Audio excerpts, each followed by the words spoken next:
Hello students, I am Shairah Khan. Today we are going to study the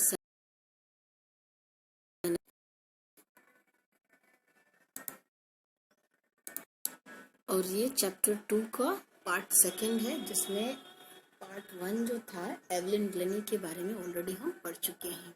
ठीक है, ये देखिए इस पार्ट को पूरा पिछले दिन हमने फिनिश किया था। आज हम चल रहे हैं the Sanae of Bismillah Khan को पढ़ने। आइए देखते हैं।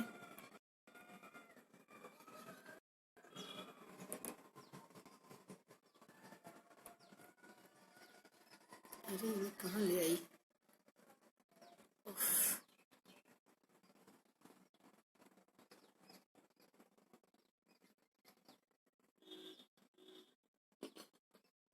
यस, देखिए पेन ले लो।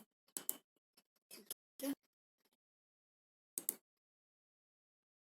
चलिए, पार्ट सेकंड है the Sanae of Bismillah Khan. पढ़ने से पहले कुछ बता रहा है। Do you know these people? क्या आप इन लोगों को जानते हैं? What instruments do they play? कि कौन कौन सा इंस्ट्रूमेंट्स ये लोग चलाते थे, यूज करते थे। ठीक है, ये देखिए फिगर्स है। Think of the shehnai and the first thing you will probably imagine is a wedding और अ सिमिलर ओकेजन और फंक्शन। कह रहा है कि शहनाई और थिंक ऑफ द शहनाई के बारे में सोचिए। First thing you will probably, अगर आप शहनाई के बारे में सोचते हैं तो सबसे पहले आप एक चीज इमेजिन करेंगे और वो क्या होगा? वेडिंग। ठीक है, सिमिलर ओकेजन या फिर शादी का मौसम सोचेंगे या फिर कुछ वैसा ही फंक्शन के बारे में आप सोचेंगे। ठीक है, the next would probably be used Bismillah Khan, और अगला किसका नाम आपके जहन में आएगा? बिस्मिल्लाह खान का नाम आएगा। The Sanae maestro playing this instrument, और इस इंस्ट्रूमेंट को बजाने वाले जो थे वो थे बिस्मिल्लाह खान, जो कि इसके मास्टर थे, उस्ताद थे। ठीक है, देखिए एम्पर, यहाँ से स्टोरी शुरू होती है। ये तो बताया था इंट्रोडक्शन हमें, यहाँ से स्टोरी स्टार्ट होती है। Empire Aurangzeb banned the playing of a musical instrument called pungi in the royal residence, for it had a shrill unpleasant sound। क्या कह रहे हैं कि एम्पायर औरंगजेब जो थे उन्होंने क्या किया था? बैन किया था। बैन यानी प्रतिबंध लगाना। प्लेइंग म्यूजिक बजाने पर। ठीक है ना, चाहे म्यूजिकल इंस्ट्रूमेंट कुछ भी होगा, तो उन्होंने क्या किया था? बैन कर दिया था। रॉयल रेसिडेंस यानी उस समय ये क्या था? राजशाही घराने में बजाया जाता था, लेकिन उन्होंने इसे मना कर दिया था क्योंकि इसकी जो धुन थी क्या थी? श्रिल थी, बहुत कर्कश था, अनप्लेजेंट था, जो नाखुश करने वाला था, अच्छा नहीं लगता था। Pungi became the generic name for reeded noise makers. Pungi became the generic name, pungi को जो जेनरिक नेम देखिए यहाँ पे दिया हुआ है, generic name, a name given to a class और ग्रुप एज अ होल। वो नाम जो किसी पूरे ग्रुप या पूरे वर्ग को दिया जाए उसे कहते हैं जेनरिक नेम। ठीक है, तो पुंगी एक जेनरिक नेम रहा, पुराना नेम इसे मिला है, जो कि नॉइज मेकर माना जाता है कि इससे आवाज ज्यादा होती है। फ्यू हैड थॉट, कुछ लोग सोचते हैं, that it would one day be reviewed, कि डेफिनेटली यह एक दिन बदलेगा। अ barber of a family of professional musicians, एक बार्बर नाई के घर का बच्चा होता है जो कि प्रोफेशनली क्या करते हैं? वो लोग संगीत बजाते हैं। Who had access to the royal palace, who had access to the royal palace, वो जब रॉयल यानी राजशाही दरबार में होता है तो इस चीज का निर्णय लेता है। Decided to improve the tonal quality of the pungi, वह ये डिसाइड करता है कि एक ना एक दिन क्या करेगा? इसकी टोनल क्वालिटी को, यानी इसकी जो क्वालिटी है, धुन है, इसे बदल देगा। किसको? पुंगी को। He chose a pipe with a natural hollow stem that was longer and broader than the pungi। उसने क्या किया कि एक पाइप को सेलेक्ट किया जो कि नेचुरल हॉलो यानी खोखला था अंदर से, जैसे बांस आप देखते होंगे तो अंदर से खोखला होता है, और एक उसका तना लिया, that was longer and broader than the pungi, जो कि पुंगी से थोड़ा क्या था? लंबा भी था और चौड़ा भी था। And made 7 holes on the body of the pipe, उस पाइप पर यानी उस नेचुरल होलो स्टेम को लेकर के 7 होल्स उसने बनाए उसके ऊपर। When he played on it, और जब उसे उसने बजाया, closing and opening some of these holes, क्या करता था? एक बार बंद करते थे फिर खोलते थे, कुछ होल को बंद किया तो कुछ को खोला उन्होंने। सॉफ्ट एंड मेलोडियस साउंड्स, तो उससे उन्होंने देखा कि काफी सॉफ्ट, मुलायम और मेलोडियस साउंड उत्पन्न हो रहे थे। ठीक है, वर प्रोड्यूस्ड यानी मेलोडियस साउंड उत्पन्न होते थे। He played the instrument before royalty and everyone was impressed. जब उन्होंने इसको बजाया इस इंस्ट्रूमेंट को, तो क्या हुआ, जब उन्होंने इसको बजाया इस इंस्ट्रूमेंट को किसके सामने, रॉयल्टी यानी कि राजशाही घराने में जाकर उन लोगों के सामने यानी राज दरबार में जो थे उनके सामने उन्होंने बजाया, तो जो भी वहां मौजूद था राज दरबार में हर कोई इम्प्रेस हुआ। The instrument so different from the pungi, और ये जो इंस्ट्रूमेंट था ये पुंगी से बहुत अलग था। Had to given a new name, और इसे एक नया नाम दिया गया। As the story goes, since it was first played in the Shah's chambers and was played by a nai, the instrument was named the शहनाई। इस इंस्ट्रूमेंट को नाम दिया गया शहनाई, क्यों, क्योंकि ये पहली बार, इसकी कहानी इस तरीके से होती है, शहनाई क्यों, क्योंकि पहली बार इसे शाह चैम्बर में यानी राजघराने में बजाया गया और बजाने वाला नाई था, इसलिए इस इंस्ट्रूमेंट का नाम पड़ा शहनाई। ठीक है, देखिए ये पुंगी है और ये शहनाई है। The sound of the shehnai begin to considered auspicious. जो साउंड ऑफ शहनाई का, ये जो शहनाई का इसका साउंड है, ये माना जाता है कि किसी अच्छे शुभ अवसर के लिए बजाया जाता है। And for this reason it is still played in temples and it is an indispensable component of any northern Indian wedding.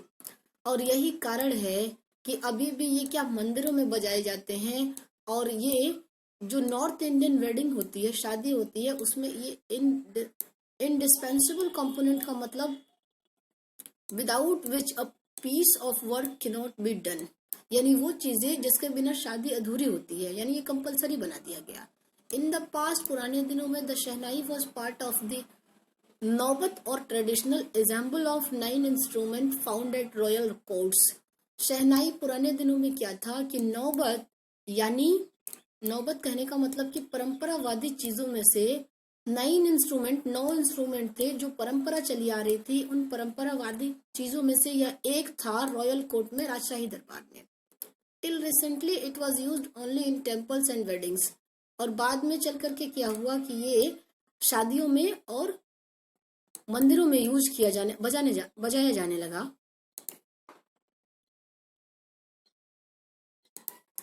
The credit for bringing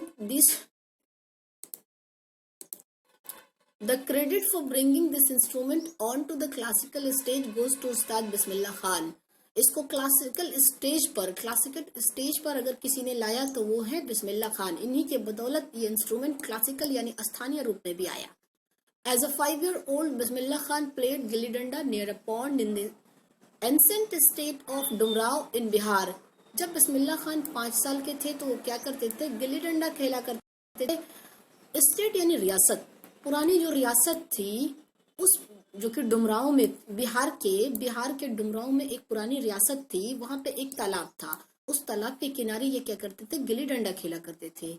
he would regularly go to the nearby Bihari ji temple to sing the Bhojpuri chaita. जब चैता का season आता था तो चैता गाने के लिए ये बराबर क्या करते थे, बिहारी जी टेम्पल के पास जाते थे चैता गाने के लिए, जो कि भोजपुरी में होता था। At the end of which he would earn a big laddoo weighing 1.25 kg, a prize given by the local Maharaja. और जब चैता ये गा लेते थे, खत्म होता था, तो उसके एवज में उन्हें क्या मिलता था, रिवार्ड के रूप में एक बड़ा सा लड्डू, 1.25 kg का लड्डू मिलता था, प्राइज में इन्हें दिया जाता था वहां के जो स्थानीय महाराजा होते थे उनके द्वारा। दिस हैपेंड 80 years ago, और ये तकरीबन 80 साल पहले की बात है, यानी जब लिखी गई ये किताब उससे 80 साल पहले है ना। And the little boy has travelled far to earn the highest civilian award in India. और ये छोटा बच्चा देखते देखते, जो कि कभी सिर्फ अवार्ड में एक लड्डू मिला करता था, बाद में इसने इतने सारे वर्क किए इस म्यूजिकल इंस्ट्रूमेंट में, क्षेत्र में, कि इसे सबसे हाईएस्ट सिविलियन अवार्ड भारत का मिला, जो कि भारत रत्न है। ठीक है, Born on 21 March 1916, Bismillah belongs to a well-known family of musicians from Bihar. Bismillah Khan Bihar के एक प्रसिद्ध फेमस म्यूजिशियन संगीतज्ञ फैमिली संगीतकारों की फैमिली से बिलोंग करते थे। 21 मार्च 1916 को जन्मे। His grandfather Rasool Bakhsh Khan was the shehnai nawaz of the Bhojpuri kings court. उनके जो दादाजी थे उनका नाम था रसूल बख्श खान, वो भी शहनाई नवाज थे यानी शहनाई प्लेयर थे भोजपुर किंग्स कोर्ट में, भोजपुर के दरबार में, भोजपुर राजा के दरबार में। हिज फादर पैगंबर बख्श, उनके पिता का नाम था Paigambar Bakhsh. And other paternal ancestor were also great shehnai players, यानी उनके दादा, उनके पिता और भी जो उनके पिता से रिलेटेड यानी ददियाल के जो भी लोग थे, अंकल थे, अनदर पीपल थे, वो भी क्या थे, उनके एंसेस्टर यानी पूर्वज, वो लोग भी क्या थे, शहनाई प्लेयर थे, शहनाई को बजाते थे, अच्छे प्लेयर माने जाते थे। The young boy took to music early in life, और ये छोटा सा बच्चा काफी अपने लाइफ में जल्द ही इसने क्या कर लिया, म्यूजिक को अपने जीवन में उतार लिया। एट द एज ऑफ 3, जब वो 3 साल के थे, when his mother took him to his maternal uncle's house in Banaras, जब उनकी माँ उनके मामा के यहाँ या उनके नाना के यहाँ गई थी, जो कि बनारस में था, आज के डेट का क्या है, Varanasi. Bismillah was fascinated watching his uncles practice the shehnai, जब बिस्मिल्लाह के अंकल यानी कि मैटरनल अंकल इट मीन्स मामा, तो मामा जब प्रैक्टिस किया करते थे शहनाई का, तो ये चीजें देखकर बिस्मिल्लाह खान क्या थे, मंत्रमुग्ध हो जाते थे। सून बिस्मिल्लाह स्टार्टेड अकम्पनिंग हिज अंकल, और जल्दी बिस्मिल्लाह खान ने स्टार्ट किया अकम्पनिंग यानी साथ देना अपने अंकल का, Ali Bakhsh to the Vishnu temple of Banaras, और उनके मामा कौन थे, अली बख्श थे, जो कि विष्णु टेम्पल, बनारस के विष्णु टेम्पल में वो वर्क किया करते थे। Bakhsh was employed to play the shehnai, Vishnu temple में वो क्या करते थे, शहनाई बजाया करते थे। Ali Bakhsh would play the shehnai and Bismillah would sit captivated for hours and and, क्या था, कैप्टिवेटेड यानी घंटों तक उन्हें देखते रहना, फॉर आवर्स एंड एंड यानी घंटों तक, ठीक है, जब तक वो खत्म ना हो, काफी देर तक। तो अली बख्श जब शहनाई की प्रैक्टिस किया करते, वहां बजाते थे, तो ये क्या करते थे, चुपचाप एकदम घंटों तक देखा करते थे। स्लोली, धीरे धीरे, he started getting lessons in playing the instrument and would sit practising throughout the day. धीरे धीरे क्या हुआ कि उन्हें लेसन लेना उन्होंने शुरू किया, इस इंस्ट्रूमेंट को किस तरीके से बजाया जाता है, और फिर प्रैक्टिस करना शुरू किया, तो दिन भर प्रैक्टिस किया करते थे। For years to come, the temple of Balaji and Mangla Maiya and the banks of the Ganga became the young practices' favorite haunts.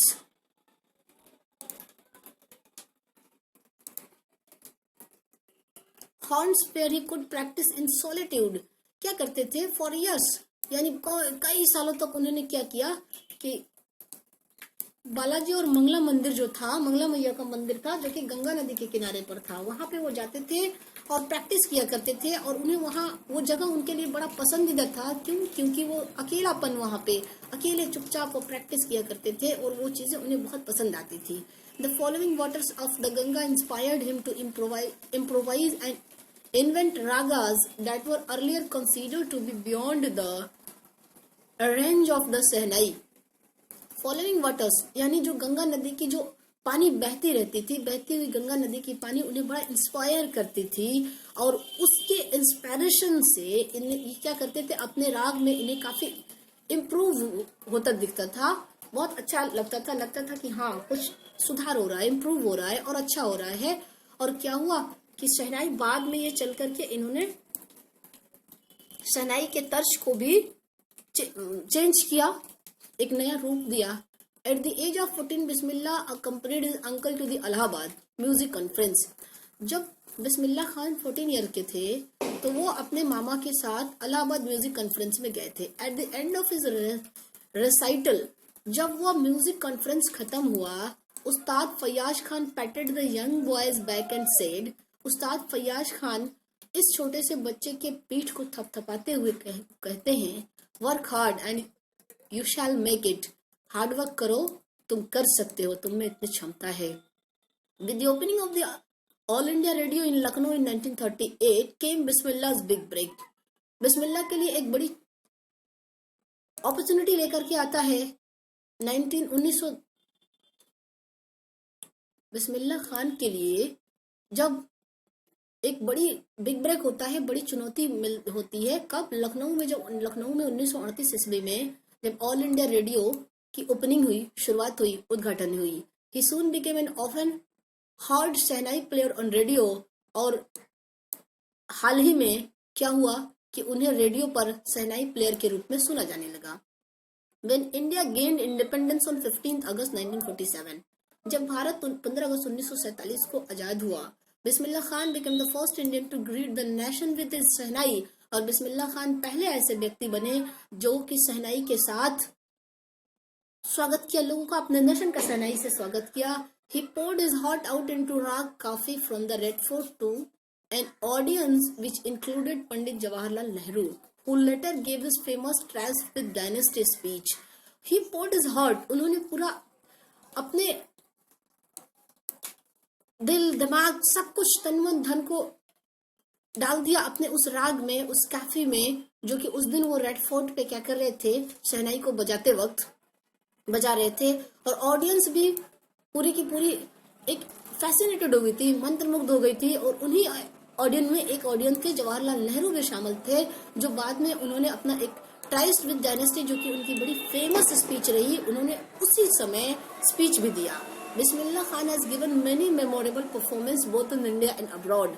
बिस्मिल्लाह खान ने बहुत सारे मेमोरेबल यानी यादगार परफॉर्मेंस प्रदर्शन किए हैं, भारत साथ साथ विदेश में भी। His first trip abroad was to Afghanistan, where king Zahir Shah was so taken in by the maestro that he gifted, ऊपर चलते हैं, that he gifted him priceless Persian carpets and other souvenirs.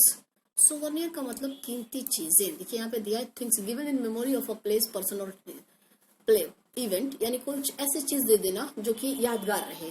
ठीक है, तो पहली बार जब ये अफगानिस्तान गए, उनका पहली यात्रा थी उनकी अफगानिस्तान। और अफगानिस्तान के जो राजा थे जहीर शाह, वो उन्होंने क्या किया कि इनकी इस शहनाई बजाने को देख करके, इस धुन को देख करके बहुत खुश हुए और उन्होंने गिफ्ट में बड़ी कीमती पर्शियन कारपेट दिया था और भी बहुत सारी कीमती यादगार चीजें दिया।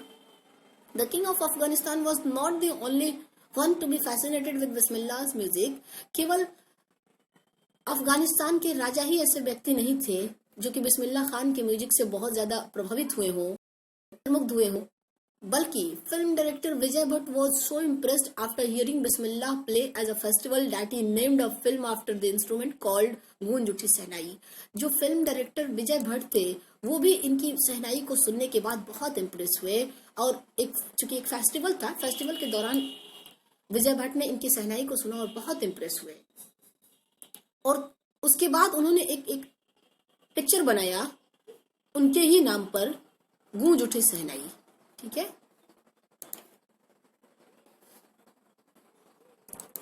The film was a hit and one of Bismillah Khan's composition, Dil Ka खिलौना ही टूट Gaya.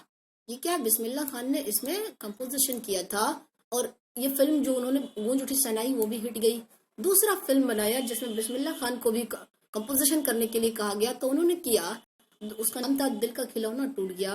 Turned out to be a nationwide chartbuster, यानी ये बहुत फेमस हुआ नेशन वाइड, देश देश में जाकर के, मतलब बहुत प्रसिद्धि कमाई इन पिक्चरों ने। Despite this huge success in the celluloid world, Bismillah Khan's ventures in film music were limited to Vijay Bhatt's Goonj Uthi Shehnai and Vikram Srinivas Kannada venture, ये क्या, सनादि अपन्ना। I just can't come to terms with the artificially and glamour to the film world. क्या इसके अलावा उन्हें बहुत बड़ी success मिली, प्रसिद्धि मिली जब ये पिक्चर्स आए। उसके बाद बिस्मिल्लाह खान को क्या था, बिस्मिल्लाह खान ने बहुत कम समय तक इन पिक्चरों में काम किया, विजय भट्ट के गूंज उठी शहनाई में काम किया और फिर श्रीनिवास कन्नड़ वेंचर में भी इन्होंने सदाई अपन्ना काम किया। उसके बाद जब इन्हें फिर से अपॉर्चुनिटी मिली तो इन्होंने कहा, I just can't come to terms, मैं इन आर्टिफिशियली बनावटी दुनिया में काम नहीं, बनावटी चमक धमक में काम नहीं कर सकता हूँ।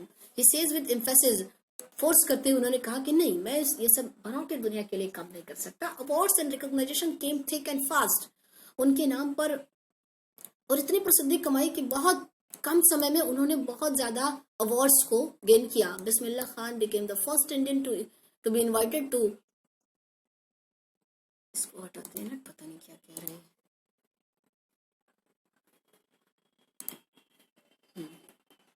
कहाँ थे? बिस्मिल्लाह, ये यहाँ था ना। Bismillah Khan became the first Indian to be invited. Bismillah Khan became the first Indian to be invited to perform at the prestigious Lincoln Center Hall in the United States of America.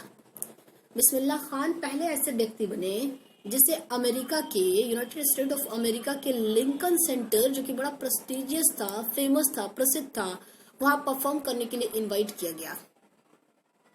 He also took part in the World Exposition in Montreal, in the Cannes Art Festival and in the Osaka Trade Fair।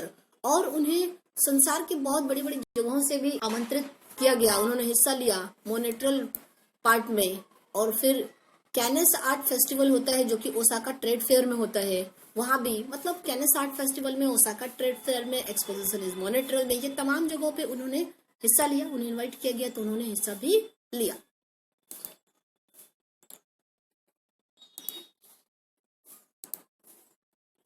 So well known did he became internationally that an auditorium in Tehran was named after him, तहर मौसीकी Ustad Bismillah Khan.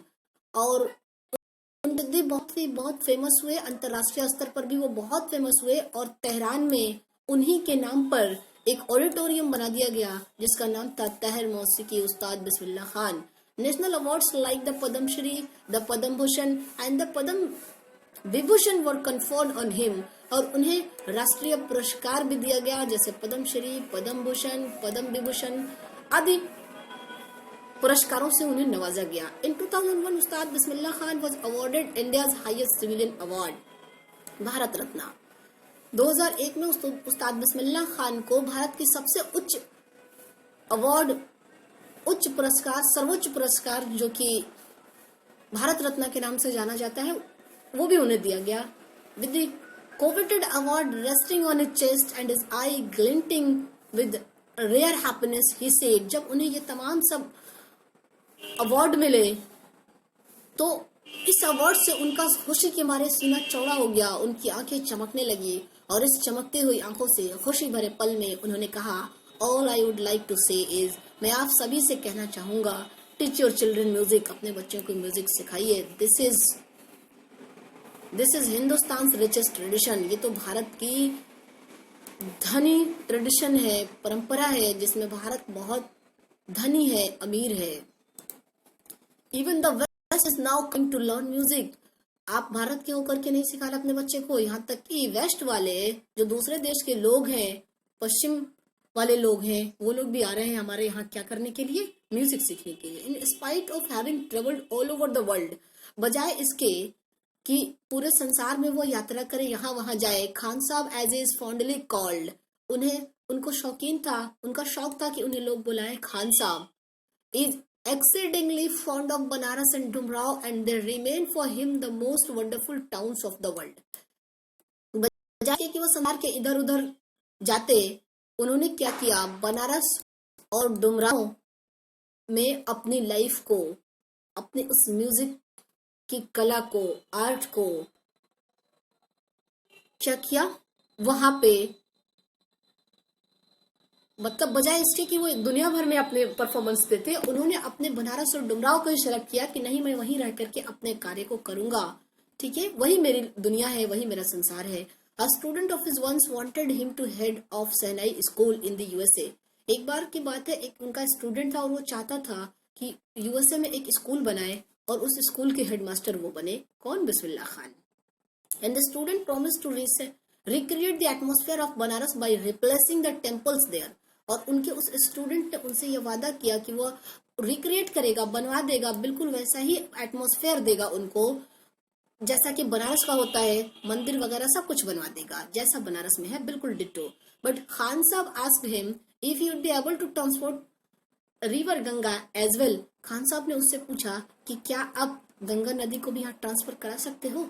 Letter he is remember to have said, बाद में याद दिलाते हुए उन्होंने कहा, that is why whenever I am in foreign country, यही रीजन है कि जब कभी मैं विदेश में होता हूँ फॉरेन कंट्री विदेश में होता हूँ, आई कीप यर्निंग टू सी हिंदुस्तान, तो मैं उस समय यर्निंग टू सी यानी देखने के लिए परेशान रहता हूँ, ललायित रहता हूँ अपने हिंदुस्तान को। वाइल इन मुंबई, जबकि मैं मुंबई में होता हूँ, I think of only Banaras, मैं केवल बनारस के बारे में सोचता हूँ, एंड द होली गंगा, और पवित्र गंगा के बारे में सोचता रहता हूँ।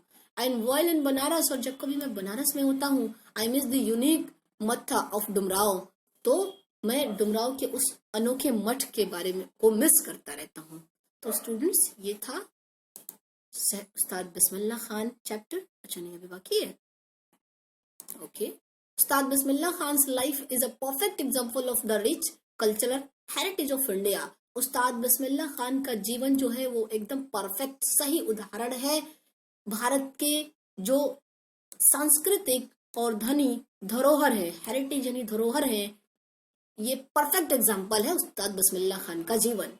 One that effortlessly accept that a devout Muslim like him can every naturally play the Sahnai every morning at the Kashi Vishwanath temple. और ये उन लोगों में से थे जो कि एक मुस्लिम बच्चा जिसने अपने लाइफ को डिवोट कर दिया, अपने जीवन को उस पर निछावर कर दिया, किस पे, सहनाई बजाने में, जो कि हर सुबह उठता था और काशी विश्वनाथ टेम्पल पे चला जाता था बजाने के लिए। ठीक है स्टूडेंट्स, तो कहना ये चाहता है राइटर, अगर एक मुस्लिम बच्चा अपने लाइफ को सहनाई पे निछावर कर दे, डिवोट कर दे, तो जाहिर सी बात है कि अदर कोई बच्चा क्यों नहीं कर सकता है। अगर आप चाहें तो किसी भी क्षेत्र में आगे बढ़ करके खुद को अगर समर्पित कर दें तो आप निश्चित ही सक्सेस होंगे। ये उस्ताद बिस्मिल्लाह खान और एवलिन ग्लेनी के लाइफ हमें बताते हैं। ठीक है, तो स्टूडेंट्स चैप्टर ये यहाँ से समाप्त हुआ, अब फिनिश हुआ। आपको अगर इसका क्वेश्चन आंसर चाहिए आप मेरे वेबसाइट पे विजिट कर सकते हैं, वहां पे आपको मिलेगा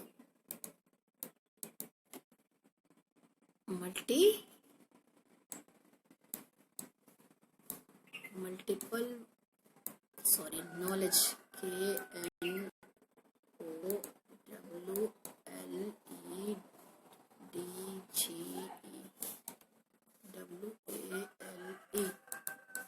मैं भी थोड़ा माउस नहीं यूज कर पाती हूँ ना, लिख नहीं पाती वैसे। ठीक है, तो इस पे आपको इसके क्वेश्चन आंसर मैं यूट्यूब भी कराऊंगी बट लेटर। सो मिलते हैं नेक्स्ट वीडियो में नेक्स्ट लेसन के साथ। सी यू, बाय।